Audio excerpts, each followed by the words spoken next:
Hi, I'm Max Weisbrod. This is another episode of Inflection Point. Today I'm joined by Jeff Matlow, who runs a change management consultancy called By Title Only. Jeff supports founders at companies with 30 to 130 employees, as well as he does leadership coaching for senior executives at Fortune 500 companies. Jeff, can you tell us a little bit more about what y'all do? Absolutely.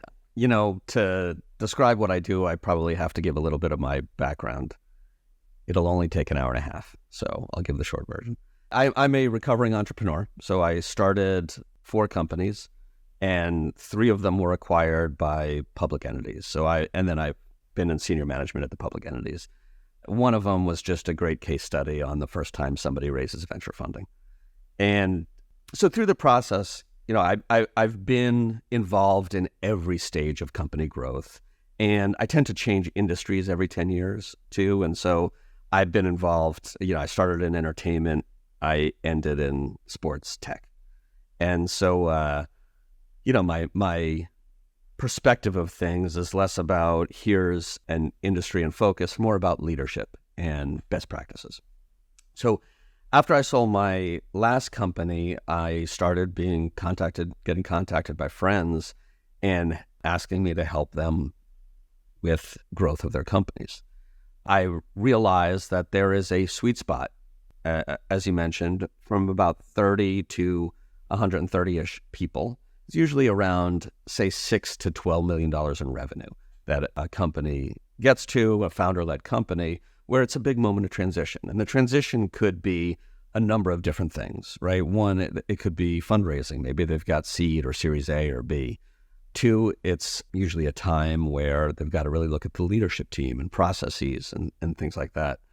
And so I come in and help them. I'll give a little more about that in a second. But what I've also been asked, I've been contacted over the past year from senior leaders at, as you said, Fortune 500 companies, venture firms, et cetera, to ask me to help kind of mentor, empower, and coach them. And that's a lot of fun. I usually, as it turns out, I'm working with senior female leaders and helping them navigate a misogynistic environment, usually, and really empower people. So I enjoy that part too. I'm really a fan of leadership, right? And leadership principles and helping people avoid all the horrendous mistakes I made over my career. So got a couple of questions, a couple places where I want to dig in, but I think the place where we should probably start is, if we're talking about these companies like $6 to $12 million in revenue, it's, they're starting to reevaluate and look at their leadership teams. What is the pain or what are the problems that they are needing to solve that drive them to need to make any kind of changes in the first place? What are they seeing happen? Yeah, so what they see happen, so the symptoms of that stage are revenue starts slowing down. Revenue growth starts slowing down. So they're still growing, but they're no longer growing at the 20 or 30%. Maybe it's 5%, 10% or less. Secondly, they start seeing culture start waning. So people are finally leaving the company, or maybe there's not as much happiness and camaraderie that they want. So I usually am brought in for the symptoms, right? Company has reached a plateau. They want to extend beyond the plateau.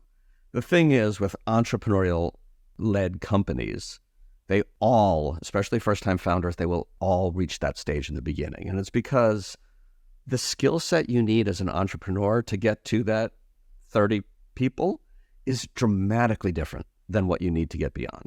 And it's why I think 0.01% of founders can get their company beyond 10 million. And you really have to change your personality. But as an entrepreneur, right, you think, oh, I've gotten my company to 6 million, 7 million. Like, I'm just going to keep doing what I'm doing. It's working. And it'll take us to 50. Well, it won't. It'll take you back to 1. And listen, the founder entrepreneurial mentality is, I need to know all the answers. I need to do everything. I need to keep pivoting to make sure I figure out what my market fit is.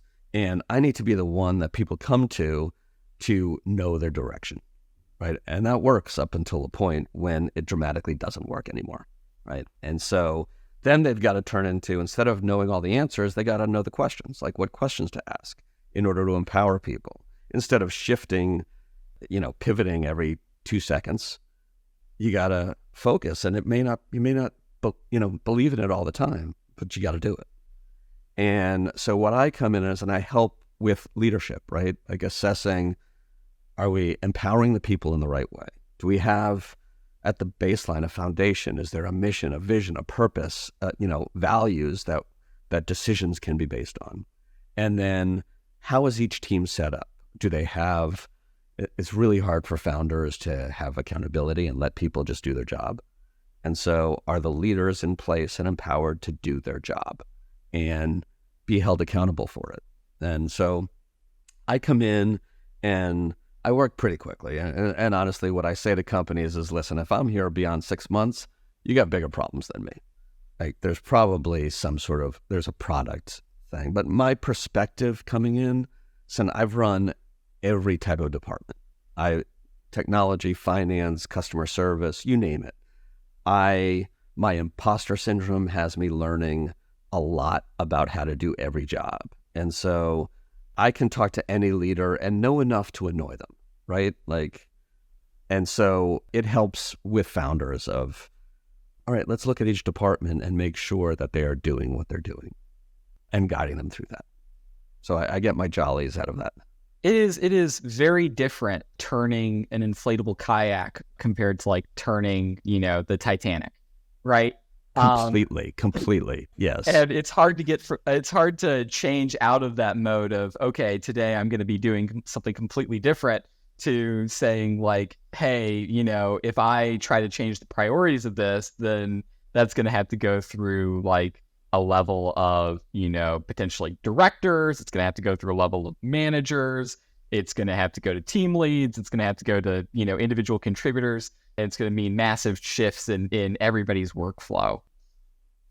So like, how do you get through to founders who are, seeing that, shift where they aren't able to get the same kind of response times on, the things that they care about, and it feels like they have a less responsive organization to their needs? Like, how do you communicate with that? Yeah, I'm part consultant, part kind of change management leader, and part therapist. And sometimes the therapy part kind of goes up higher. Now, the good news is I have an entrepreneurial mindset, so I know they're crazy. Like when I'm talking to these entrepreneurs, I'm just talking to myself for the most part, right? And I'm also crazy. Yeah. I could probably tell your person, I could tell you all things about your personality, in about 5 seconds. And so what I talk to entrepreneurs, to these founders, and I'll ask them some questions, what do you think how will your employees describe you? Well, they're always going to say, maybe I micromanage and maybe I change things around a lot. Of course you do. That's what you've had to do. And so it's first gaining their trust and saying, listen, I know this. Let me tell you what you're probably doing because I've done it before. And let's discuss what you actually want, right? Do you want to control the color of that image that's going out?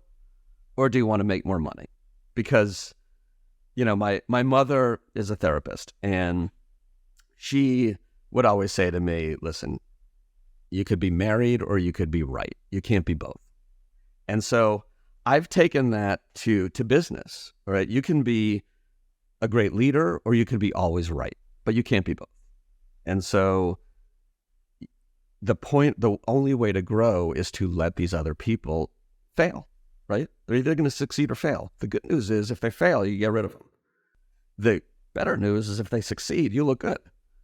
So let's figure out how to take a breath and find out, when you see that flashing light, hold on, give me a call, give your COO a call, whoever it is, to keep yourself, like the world's not going to end if you don't chase after that. And so again, a lot of it in the beginning is just self-awareness, right? Let's understand what you're doing and how it's impacting other people and impacting your goals. and then working with them to get there, and then working with a team to make sure they are empowered, right? Like make sure the leaders know what they need to accomplish so that they can do it.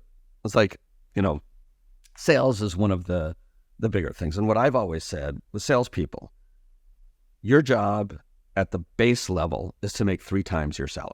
If you're not making 3 times your salary every year, you probably aren't going to have a job. Now, do more and you'll make more money. And I want my salespeople to make the most money in the company. But it's clear, right? It's black and white. And so it's teaching leaders how to do that.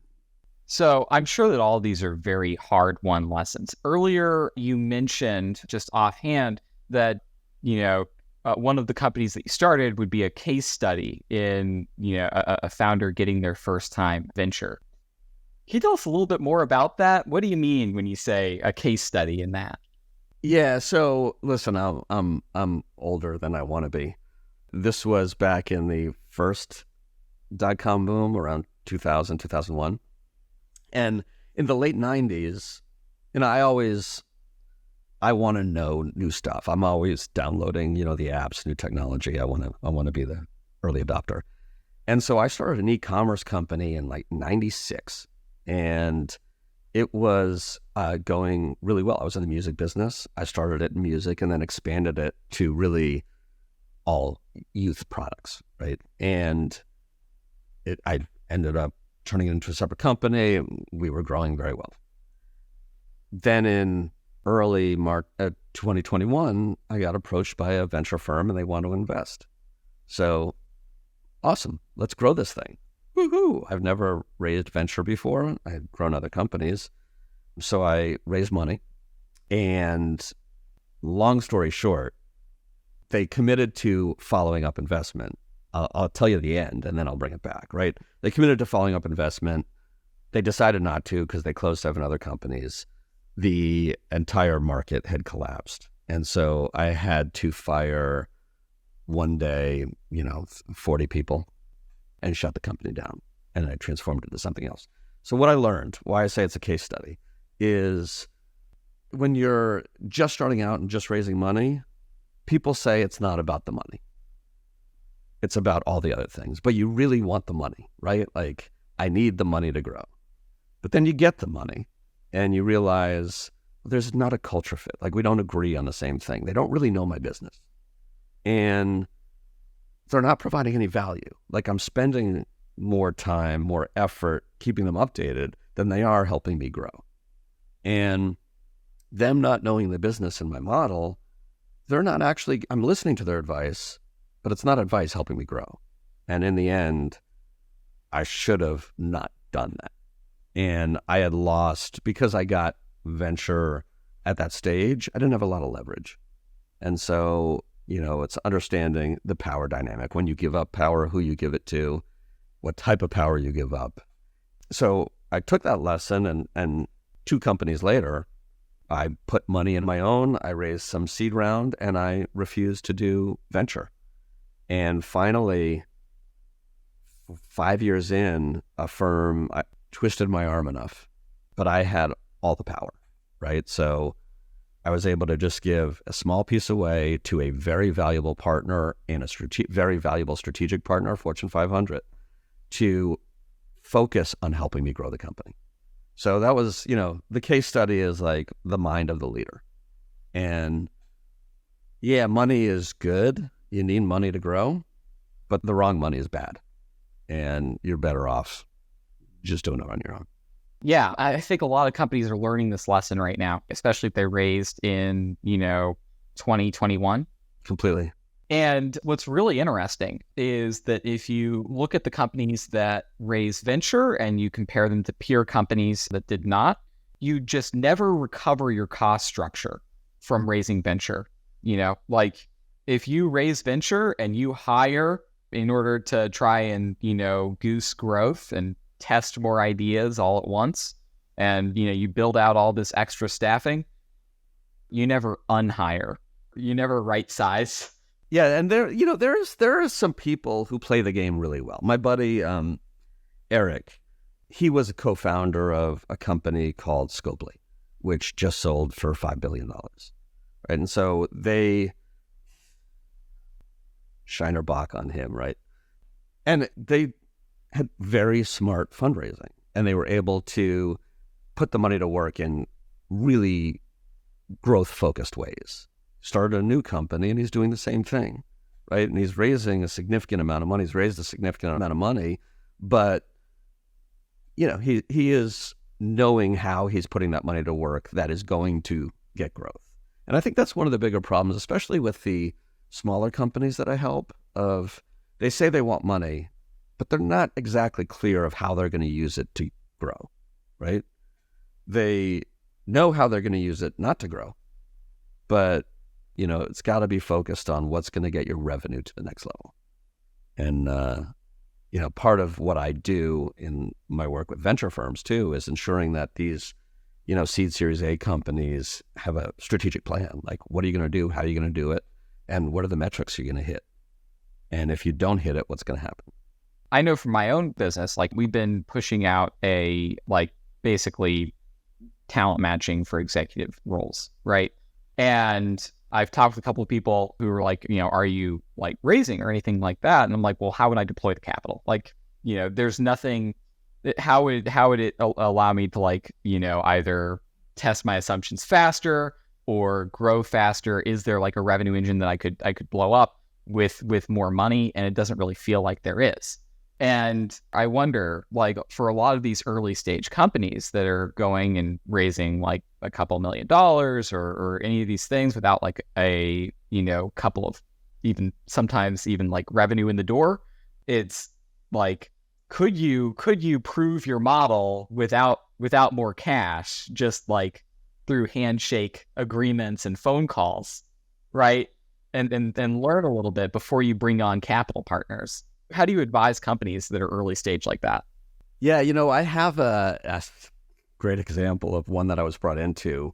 They raised a few $100 million at over $1 billion valuation on year 2, right? They were growing revenue, and early revenue was under 10 million, right? But they had a good growth. Good story. Yeah, they raised all this money.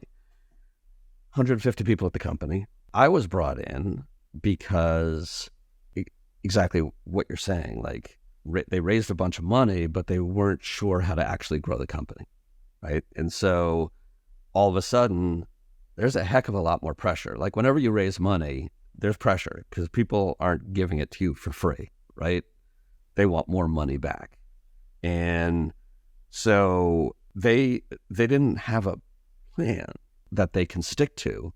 And then they got stuck with investors who were like, we gave you a lot of money. There better be some growth here, like some better growth. And, investors think, oh, they're investing in a growth company. They were really investing in a startup, right? Who's trying to figure out their footing. And so whenever you start a job, right, you interview for a job, you start the job you interviewed for in your mind is always going to be different than the one you actually get, right? Like, because you tell your story of what the job actually is, what you think the job is, and then you start and like, oh, this isn't actually my job. Same with investing. Like investors have an idea in their mind of what should happen and what they're investing in, and then reality sets in. And then they realize what's going on with this, right? And so, getting that investment in, like, you got to know how much to get. Like that company example is a great example of they raised too much money. Like they should not have raised a few $100 million. They should have raised 10, right? Or 15 at first. Proven their model, got more leverage, and then gone to a $1 billion in 2 years. So again, I found a lot of founders thinking, how much can I get? No. Question is, how little do you need? And that's the number you want to raise. And what are you going to do with that amount to create triple the value the next time around? Yeah. What are your levers? How much can you actually deploy against moving those levers? And, where do you want to get to for that next milestone? and who's going to get you there, and how are you going to do it, and not devaluing too culture from the get-go, right? Like you got to learn to empower people from the get-go, because all companies are people. Well, now they're AI, but people in AI. And so let's just focus on the people part of, people, they need to be motivated to be innovative. And so how are you doing that internally, which doesn't really require money, but money doesn't hurt.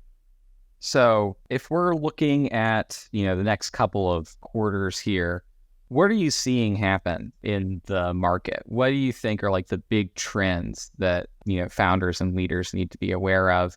And, how are you navigating all of this? Yeah, I mean, I'm sure that if you ask 10 people that question, most of them will say the same thing. So I'm going to stick on some of the same thing stuff. Of course, there's AI, right? Like it is the growth of its integration into society and into business is dramatic. And, it's crazy that we're only really 9 months into this, right? When ChatGPT launched. And so how can people leverage the power of AI to improve the customer experience and drive growth, as opposed to AI for AI's sake? So I think that's one important thing. Depending on the organization, growth proofing, which one of my clients uses, which I think is a better term than sustainability, right? Like we are losing resources in our earth. So what are you doing as a company to combat that and not make the problem worse? In the next years, that's going to be at the forefront more and more. And especially, manufacturing companies, retail, those that are shipping things, like what's happening there. I think the kind of fragmentation of talent, a lot of people are getting fired. There is a very big, as you very well know, there are a lot of fractionals, a lot of consultants out there right now. And you can't wave your arm without smacking 40 CMOs in the face, right? Who are all looking for your work. The question is, are companies continually going to shrink and then just outsource everything? Is that a better model? I'm concerned about about the job market, right? People are losing jobs. They're being replaced by AI in some cases. They're just not being replaced in other cases. So people need to eat. There's just not enough work out there. And so I think everybody's got to figure out, okay, how can I be most efficient and effective for the organization that I'm working at in order to drive growth? So, I'm really curious at the fragmentation of the market and where that's going and how that's going to play out. But I think that's going to have a huge impact that people don't know. Yeah, you look at like Midjourney, for example. They're like tens of millions of dollars in revenue, and they've got like 10 employees. It's incredible leverage. Yeah, I was thinking, I am a Midjourney addict, and I started wondering how much did Getty Images lose over the past 2 years or year with the growth of Midjourney? Because listen, I would go to stock places and buy images. I haven't bought an image in a year and a half, and I just create them all. And so, yeah, like it's putting, when I started in the music business, and the music business was very opposed to technology, right? The entire business, I will say in general, had an attitude of we're the best, everybody loves our product, nobody is going to put us down. And then this guy, Steve Jobs, comes along, right? It's like, ooh, iTunes, let's put all the music in one place. And in a year, there's no more music business, right? It's gone. And so, the question is, how are these things going to take over other industries? And AI is very clear in 9 months, it's going to destroy industries, right? In fact, the writer's strike. Writer's strike, right? Yeah. And if let's be real, like you think Netflix is afraid of just circumventing that whole thing and just, scabbing it up. Like, yeah, content is going to get produced regardless of whether or not the guilds are on board. Right. I mean, yeah, that one's a little more complicated, but the fact is that it will take over a lot of it, right?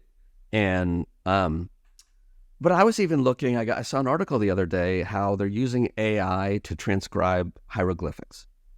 And I'm like, of course they're doing that, because it could probably do it in about 5 minutes, where it takes humans about 50 years to figure it out. So there go all the archaeologists, like their degrees don't mean shit anymore. So they're gone. And I read that in Vegas, they expect 30% of jobs to be replaced by AI in the next 10 years. So even bartenders, right? You're just going to plug something in and the robot pours your drink. And like, where do those people get work then? So I feel like there's a tension here, because if you look at, like, let's look at software engineering, right? Software engineering is probably going to be one of the most heavily disrupted fields for AI. And that's because basically the entire corpus of their work is written, documented, structured, and like highly detailed, all on in like software, right? Like you could easily load up like change logs from GitHub and people's commits and reversions and changes to code and tests and all that shit. And you can get you could build probably a pretty good agent that simulates the simulacrum of a engineer. Yep. But like, let's look at software engineering as a whole. There's more demand than ever right now for software engineers, right? And I'm not saying that AI's impact has been fully felt yet. It's just starting. But, when there have been technological advancements that have increased the leverage against individual software engineers, we've only seen demand increase. So, if we look at like open source software, right, that enables software engineers to leverage the same pieces of code across different companies, frameworks like Angular, React, stuff like that, or even like infrastructure as a service, so like AWS, GCP, Azure. All of those are things that reduce the barriers to entry for being an effective software engineer, and also increase the leverage that you're able to get from a single software engineer working inside of a firm. And yet all we've seen is an increase in demand for those people.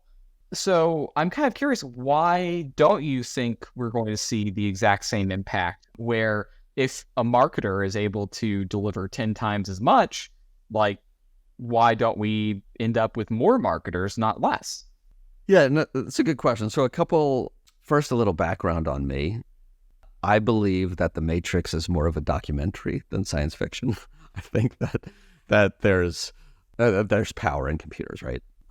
I joke, but I do some work in the sports industry. And right now in the running business, the big events, the New York marathons, Boston, Chicago marathons of the world, are seeing record numbers. And everybody's saying running is booming.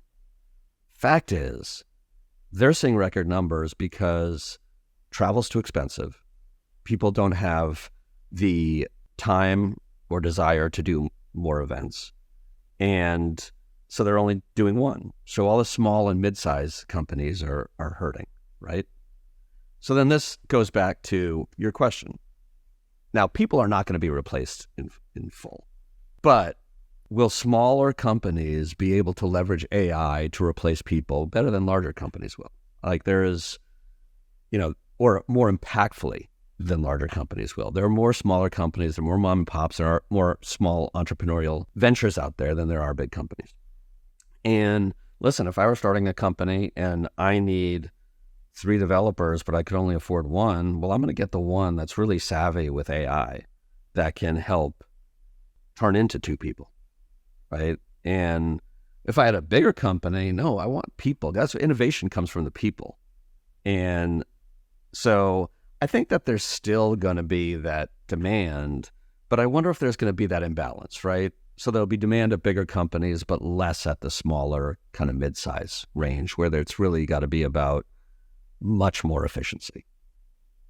And, my fear is, again, I don't think people are going away anytime soon, but will the bar be raised? So there's only, 100 jobs, but there are 200 people. So the 100 best people are going to keep getting the jobs. And the question right now, I'm helping a bunch of clients trying to find new people. And the mindset is still the people we want are still have a job, right? So we need to take them from where they are because everybody else got laid off. So let's get the best people who still have a job and give them another job. Very true. Yeah. Which doesn't help society, but it helps the companies that can afford it, right? So, I'm curious to see how this plays out and which companies are really going to benefit, which companies are going to, keep growing human labor. And because of that phenomenon, because there's going to be increased demand against, these hyper contributors or, just great executives even who are just very good at understanding a situation and making effective decisions and saving time by, focusing on the 2 or 3 things that are going to move the needle instead of trying to spin up 20 different projects or any of the anti-patterns that you see happen in some of these small companies or big companies too. It does mean that, there is going to be pressure for them to basically fractionally consult across different firms. They're just going to be able to make so much more money. Yes. Yeah, completely. And in fact, one company that I work with, they want to hire they've never had a VP of finance or a CFO, and they should, and they want to hire somebody full time. And I'm like, you don't have enough. There's not enough problems. Yeah, there's not enough problems. Like, you run a good business.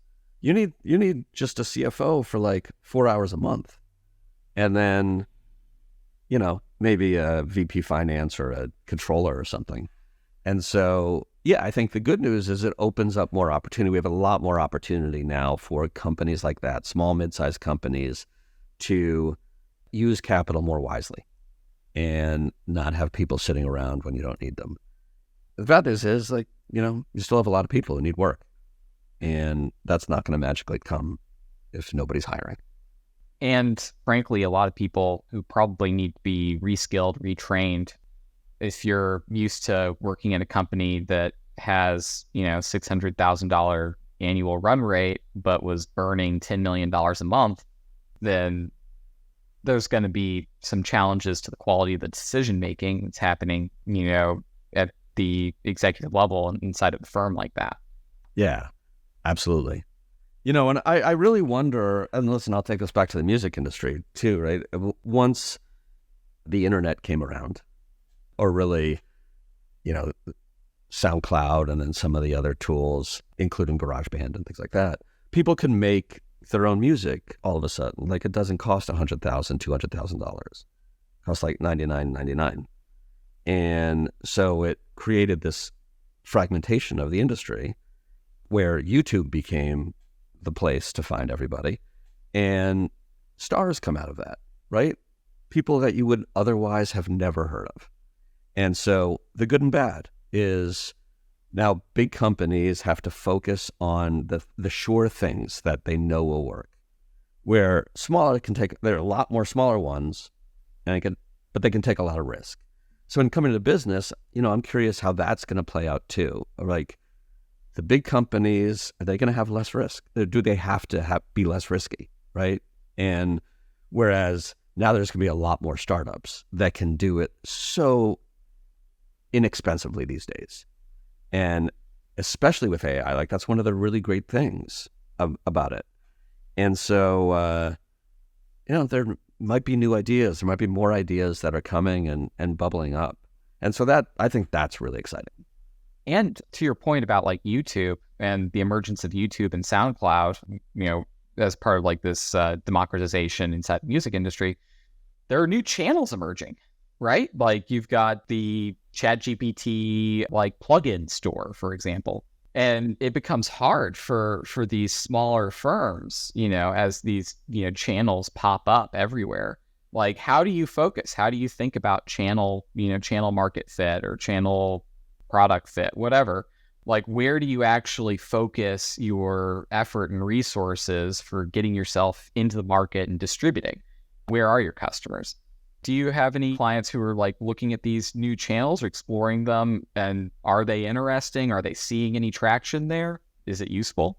Yeah, I don't have any that are really doing that. I have some, there's an agency I work with, a digital agency that is doing some more AI work, and especially in digital graphics and 3D, and I hate the term metaverse, but that world, that stuff, but not really deeply into it. But listen, I had to look through and edit a press release this morning before we got on this call, and there needed to be a quote in it, and I just didn't I didn't want to be late for this, so I had 2 minutes. So I went to ChatGPT, I put in the press release, and I prompted it to write a quote from XXX about this, and it gave a perfect quote that I didn't have to change at all.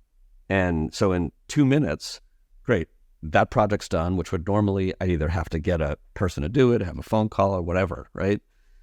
So I think, listen, AI has already creeped in small ways with everybody. If my father knows what ChatGPT is, then everybody knows what ChatGPT is. My question then becomes, when it starts doing what Jobs did with the iPhone, when it starts destroying or changing industries, they already can create. I might as well be an AI thing right now, right? I could be. It could be my face, my voice, answering questions, and that changes the game for customer service. I can't stand having to wait in line for 15 minutes for a chat. Right? AI allows you to chat face to face with somebody immediately, anytime, 24/7. Who probably has a better handle on the SOPs across the company and a better understanding of the documentation. Without question and in real time. When something changes, it knows right away. And so, yeah, there goes customer support for big companies, right? There goes the people. There go the people for it. There goes the ops person who was, basically learning and development guides to retrain those support teams too. Yeah, completely. But then, on the other hand, here comes more technologists, right, who have to build that. So, maybe some jobs get replaced by higher skilled positions or different skills. Instead of customer service, it's coding. But, I guess it goes back to your point of, we got a bouncing ball right now, and people have to learn new skill sets. And, if you don't like where AI is now, wait for another 3 weeks. It'll be somewhere else. And so you got to figure out, what's the skill set that's most valuable to a person's growth and opportunity in the marketplace. And I'm curious, people will be leaning into AI more and more. So I'm curious how it's going to play out. There's going to be a lot of bad iterations of it, but the ones who do it well will do it well. I look forward to whatever Amazon's going to do.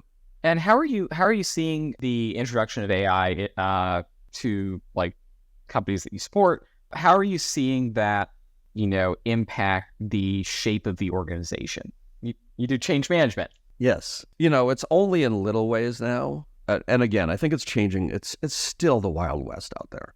And, I was on the plugin store pretty quickly. And a lot of the plugins that launched 4 months ago are gone in ChatGPT. They're leaving. They don't have a long life. And so things are changing pretty quickly.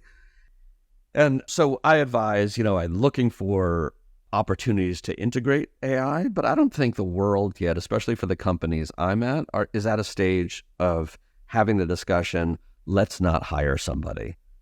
Let's use this machine over here.